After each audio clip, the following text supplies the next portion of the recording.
Students, welcome to Shorapsa's classes. So today in this lecture I'd like to solve some question of physical chemistry, and the chapter is absorption and colloids. For more information you can visit our website www.shorapsasclasses.com. If you haven't subscribed yet, please subscribe to our channel for more lectures like this. So let's get started with our first question in this video. So this is the question. We have asked a dilute silver nitrate solution is added to a slight excess of sodium iodide solution.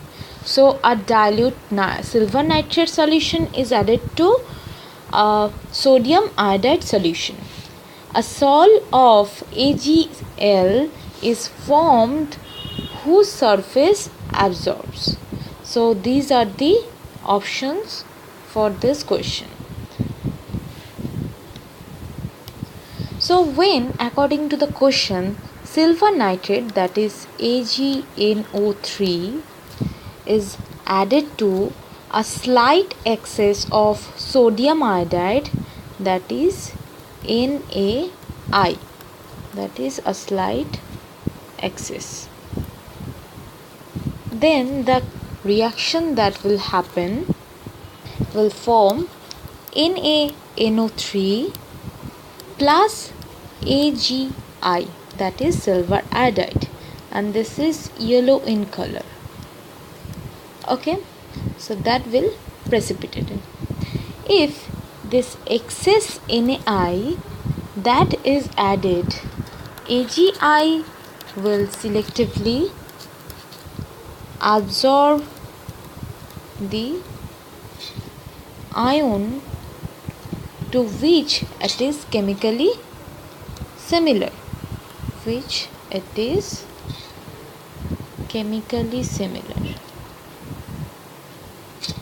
So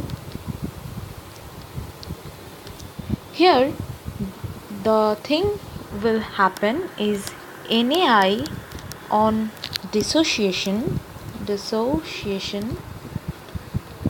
will produce Na plus and I minus, right? But I minus is chemically similar to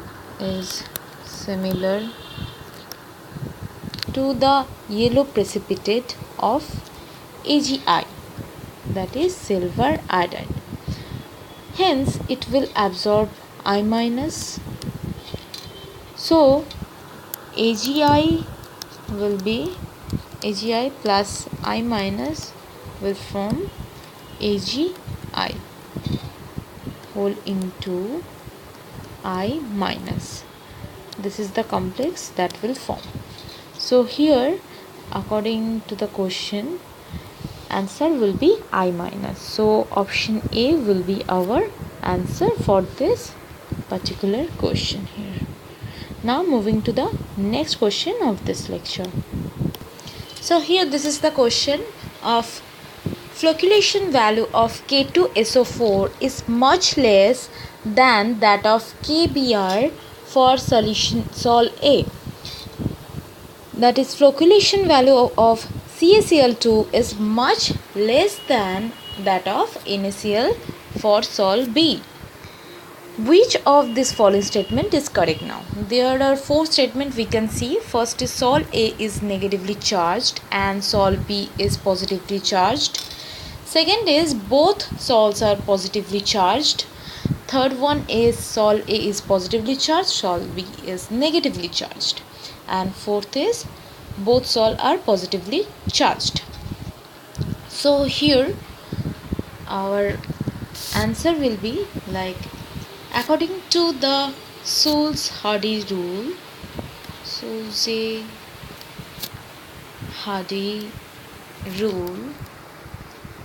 positive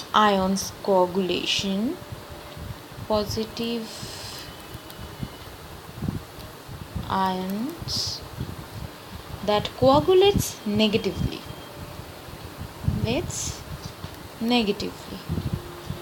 So if this is coagulation is in negatively charged, then in that case the positively charged will be like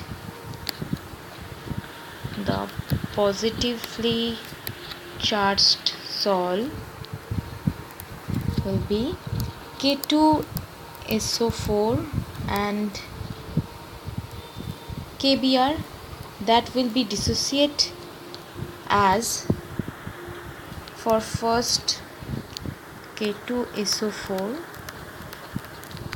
this K2SO4 will dissociate as 2K plus SO4 2 minus, whereas KBr, potassium bromide, that will dissociate as K plus Br minus.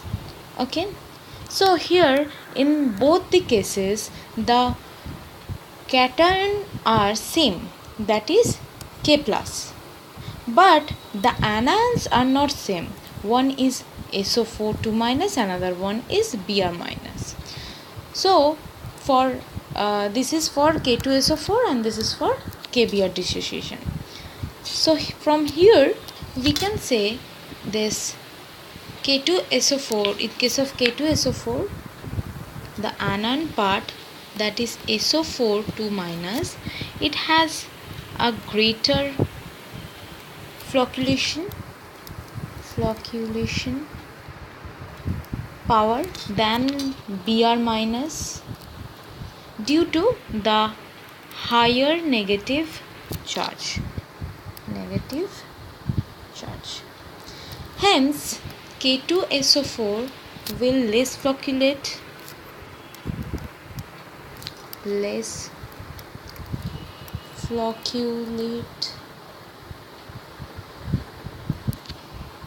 than KBr.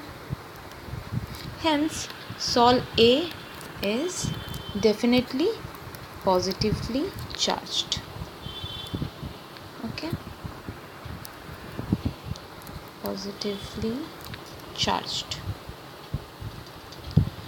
Now the second Sol, that was CaCl2 and NaCl. So CaCl2 will ionize or dissociate like Ca2 plus 2Cl minus, and just like that NaCl will dissociate like Na plus Cl minus. Okay, now in both the cases for this ionization, Cl minus is the anion that are same, but in the case of cation they are different. For CaCl2 this is calcium and for NaCl this is sodium.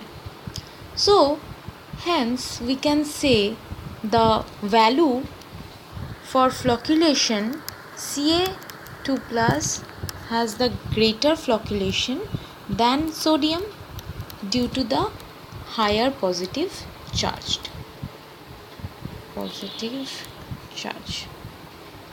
Hence so this CaCl2 will have less flocculation, CaCl2 less flocculation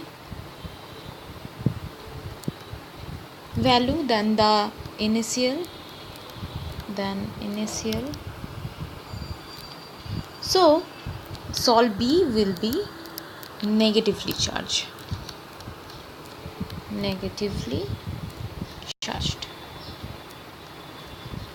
So Sol A is positively charged and Sol B is negatively charged.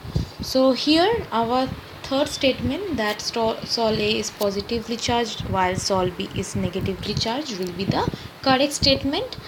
So we can say option C will be our answer for this question.